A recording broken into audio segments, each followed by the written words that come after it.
नमस्कार दोस्तों। आज हम वेतान की पाठ नंबर 2 जूझ का पार्ट 2 पढ़ने वाले हैं, भाग 2 पढ़ने वाले हैं। अब तक की कहानी में हमने देखा कि लेखक पढ़ना चाहता था, लेकिन उसके दादाजी उसे विद्यालय नहीं भेजते थे। अपनी मौज मस्ती के लिए उन्होंने अपने बच्चे को ही यानी अपने पोते को ही इस बात का शिकार बना रखा था। तो उन्होंने गांव जी के मुखिया सरकार देसाई जी का नाम लिया, उनके पास गए और उनको अपनी ये कहानी बताई। तो देसाई जी सरकार ने उनके दादाजी को बुला लिया और ये सब बातें उनसे कही। अब उन दोनों के बीच में आपस में बातचीत हो रही थी, है ना। दोनों से वो इंक्वायरी कर रहे थे। अब उसके आगे की कहानी। अब ये सब बंद कर और सिर्फ पढ़ाई में मन लगा। ना पास नहीं हुआ है कभी। नहीं जी, पाठशाला जाना ही बंद कर दिया, इसलिए परीक्षा में नहीं बैठा हूँ। अच्छा अच्छा, अब तू घर जा और सवेरे से पाठशाला जाने लग। जी। मैं उठ खड़ा हुआ। बाहर निकलते निकलते मैंने सुना, अरे बच्चे की जात है, एक आध वक्त सिनेमा चला गया तो क्या हुआ, एक आध बार खेलने में लग गया तो क्या हुआ। इस बात पर पढ़ना लिखना बंद कर देना है क्या? जी, आप कहते हैं तो भेज देता हूं कल से। देखते हैं एक आध वर्ष में कुछ सुधार हो जाए तो, दादा ने मन मार कर कहा। इस समय उसका कोई बस नहीं चला था। खाना खाते खाते दादा ने मुझसे वचन ले लिया। पाठशाला 11 बजे होती है। दिन निकलते ही खेत पर हाजिर होना चाहिए। 11 बजे तक पानी लगाना चाहिए। खेत पर से सीधे पाठशाला पहुंचना। सवेर आते समय ही पढ़ने का बस्ता घर से ले आना।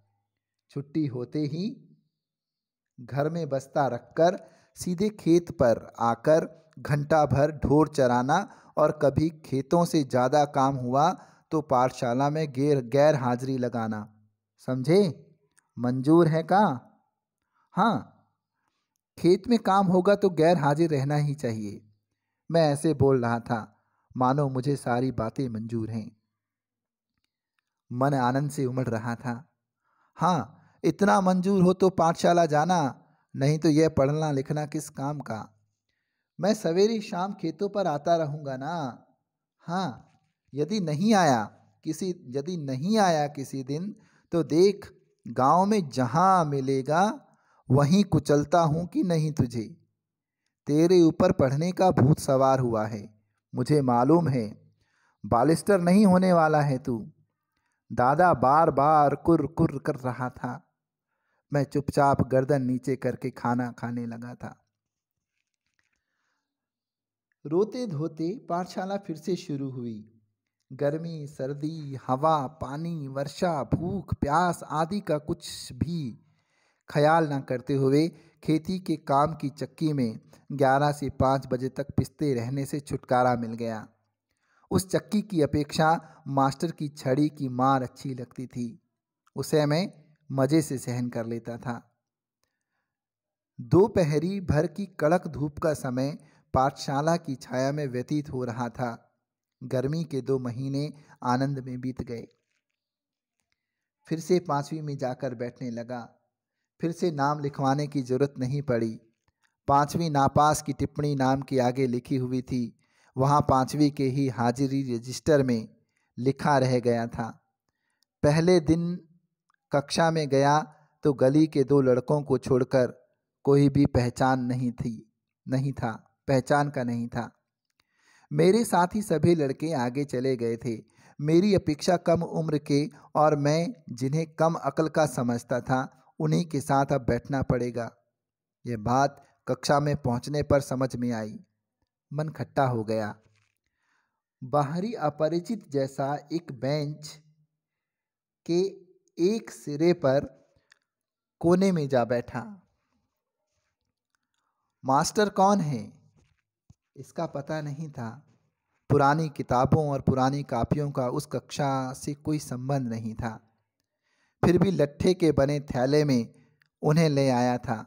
बस अड्डे पर कोई लड़का अपनी पोटली संभाले किसी इंतजार में जैसे बैठा होता है, उसी तरह मैं अपनी पढ़ाई की पुरानी धरोहर संभाले बैठा था।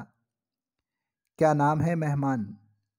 नया दिखाई देता है या गलती से इस कक्षा में आ बैठे हो?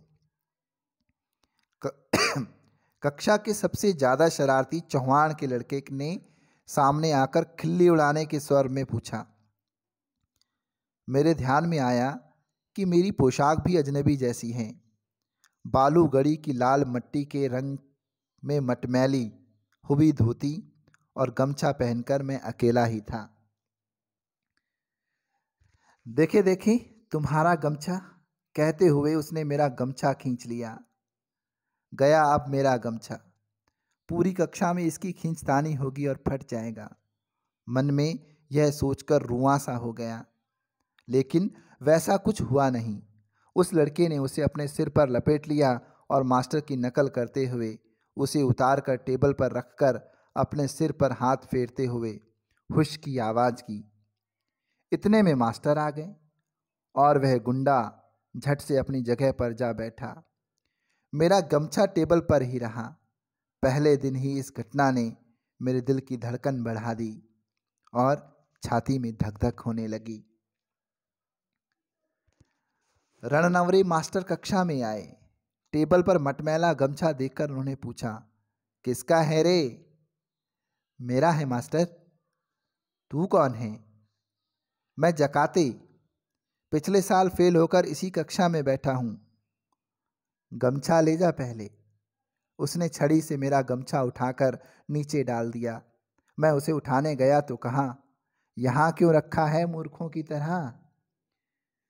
मैंने नहीं रखा मास्टर, उस लड़के ने मेरे सिर से छीन लिया और यहाँ रख दिया है। यह चौहान का बच्चा बिना बात के उठक पटक करता रहता है। कहते हुए मास्टर उस लड़के की ओर चले गए। मास्टर ने मेरे बारे में और भी पूछताछ की और वामन पंडित की कविता पढ़ाने लगे। बीच की छुट्टी में मेरी धोती की कांच उस लड़के ने 2 बार खींचने की कोशिश की, लेकिन मैं फिर दीवार की तरफ पीठ करके जा बैठा तो पूरी छुट्टी होने से पहले उठा ही नहीं।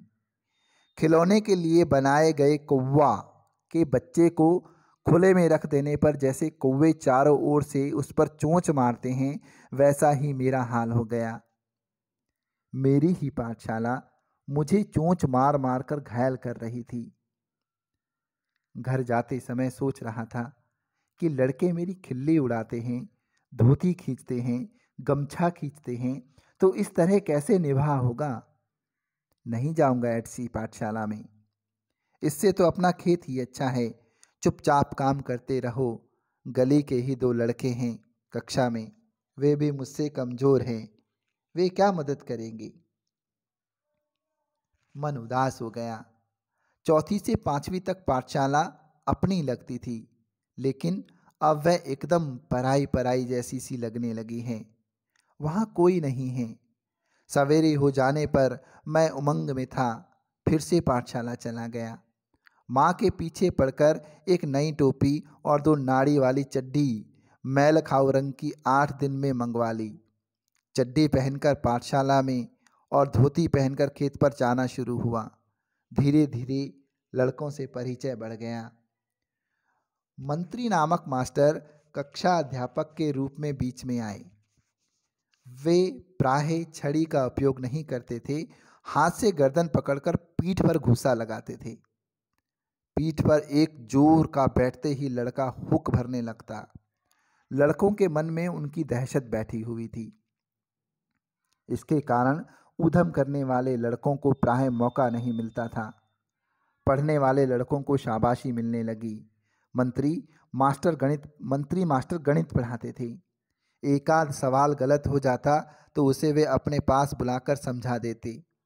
एक आध लड़के की कोई मूर्खता दिखाई दी तो वे उसे वहीं ठोक देते। इसलिए सभी का पसीना छूटने लगता। सभी लड़के घर से पढ़ाई करके आने लगे। बसंत पाटिल नाम का एक लड़का शरीर से दुबला पतला किंतु बड़ा होशियार था। उसके सवाल हमेशा सही निकलते थे। स्वभाव से शांत, हमेशा पढ़ने में लगा रहता, घर से पूरी तैयारी करके आता होगा। दूसरों के सवालों की जांच करता था। मास्टर ने उसे कक्षा मॉनिटर बना दिया था। हमेशा पहली बेंच पर बैठता, बिल्कुल मास्टर के पास। कक्षा में उसका सम्मान था। मुझे यह लड़का मेरी अपेक्षा छोटा लगता था। मैं उसे पहले ही 5वीं में पहुंच गया था। गलती से पिछड़ गया हूं मैं, इसलिए मास्टर को कक्षा की मॉनिटरी मेरे हाथ में सौंपनी चाहिए, मुझे ऐसा लगने लगा। दूसरी ओर यह भी लगता था कि मुझे 2 महीने में 5वीं की पूरी तैयारी करके अच्छी तरह पास होना है। कक्षा में दंगा करना और पढ़ाई की उपेक्षा करना मेरे लिए मुनासिब नहीं। हम तो इस कक्षा में ऊपरी हैं, यह नहीं भूलना चाहिए। इन सब बातों के कारण मेरा सारा ध्यान पढ़ाई की ओर ही रहा और वसंत पाटिल की तरह ही पढ़ाई का काम करने लगा। मैंने अपनी किताबों पर अखबारी कागज के कवर चढ़ा दिए, अपना बस्ता व्यवस्थित रखने लगा। हमेशा कुछ न कुछ पढ़ने बैठता था। उसने यदि कक्षा में कोई शाबाशी का काम किया तो मैं भी दूसरे दिन वैसा ही कुछ करने लगा। मन की एकाग्रता के कारण गणित झटपट समझ में आने लगा और सवाल सही होने लगे। कभी कभी वसंत पाटिल के साथ साथ एक तरफ से वह तो दूसरी तरफ से मैं लड़कों के सवाल जांचने लगा। इसके कारण मेरी और वसंत की दोस्ती जम गई। एक दूसरे की सहायता से कक्षा में हम अनेक काम करने लगे। मास्टर मुझे आनंदा कहकर बुलाने लगे। मुझे पहली बार किसी ने आनंदा कहकर पुकारा। माँ कभी आनंदा कहती, परंतु बहुत कम। मास्टर के इस अपनेपन के व्यवहार के कारण और वसंत की दोस्ती के कारण पाठशाला में मेरा विश्वास बढ़ने लगा। नवा सौंद लगे कर मास्टर मराठी पढ़ाने आते थे। पढ़ाते समय वे स्वयं रम जाते थे। विशेषतः वे कविता बहुत ही अच्छे ढंग से पढ़ाते थे। सुरीला गला, छंद की बढ़िया चाल और उसके साथ ही रसिकता थी उनके पास। पुरानी नई मराठी कविताओं के साथ साथ उन्हें अनेक अंग्रेजी कविताएं कंठस्थ थी। अनेक छंदों की लय, गति, ताल उन्हें अच्छी तरह समझ आते। पहले वे एकाध कविता गाकर सुनाते, फिर बैठे बैठे अभिनय के साथ कविता का भाव ग्रहण कराते। उसी भाव की किसी अन्य कवि की कविता सुनाकर दिखाते। बीच में कवि यशवंत, वाभ बोरकर, भारा तांबे, गिरीश, केशव कुमार आदि के साथ अपनी मुलाकात का संस्मरण सुनाते। वे स्वयं भी कविता करते थे। याद आ गई तो वे अपनी एकाध सुना देते। ये सब सुनते हुए, अनुभव करते हुए मुझे अपना भान ही नहीं रहता था।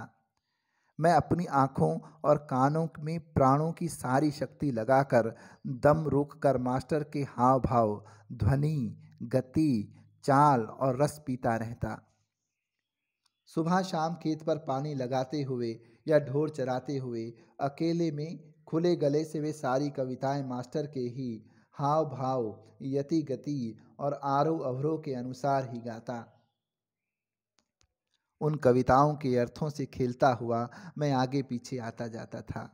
मास्टर जिस प्रकार बैठे बैठे ही अभिनय करते थे, मैं पानी लगाते लगाते वैसा अभिनय करता था।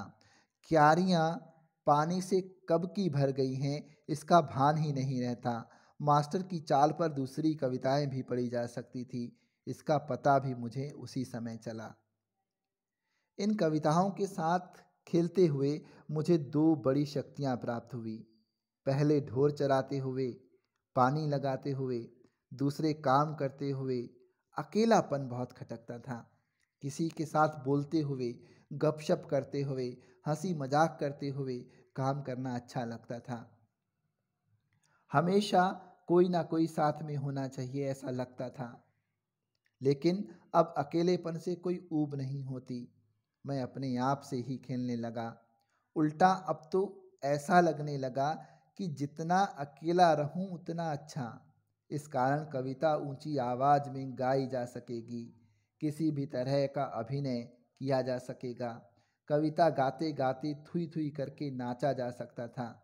मैं सचमुच में ही नाचने लगता था। मैंने अनेक कविताओं को अपनी खुद की चाल में गाना शुरू किया। अनंत काणेकर की कविता, जिसकी पहली पंक्ति इस प्रकार है: चांद रात पसीरते पांढरी गाया धरणीवरी, को मैंने मास्टर की चाल से अलग अपनी चाल में बिठाकर गाई। यह चाल एक सिनेमा के गाने के आधार पर थी। वह गाना केशव करणी जाति नामक छंद में था। उस कविता को मैं मास्टर की अपेक्षा ज़्यादा अभिनय के साथ गाता था। चेहरे पर कविता के भाव पैदा करने का प्रयत्न करता था। मास्टर को मेरा यह प्रयत्न इतना अच्छा लगा कि उन्होंने 6ठी 7वीं कक्षा के सभी लड़कों के सामने मुझे बुलाकर गवाया। पाठशाला के एक समारोह में भी उसे गवाया। इसके कारण मुझे लगा कि मेरे कुछ नए पंख निकल आए हैं। आज के लिए इतना ही। इसका अगला भाग हम जल्दी ही लेकर आएंगे। तब तक के लिए आप इसको लाइक और सब्सक्राइब और शेयर करना ना भूलें। Thank you and have a nice time.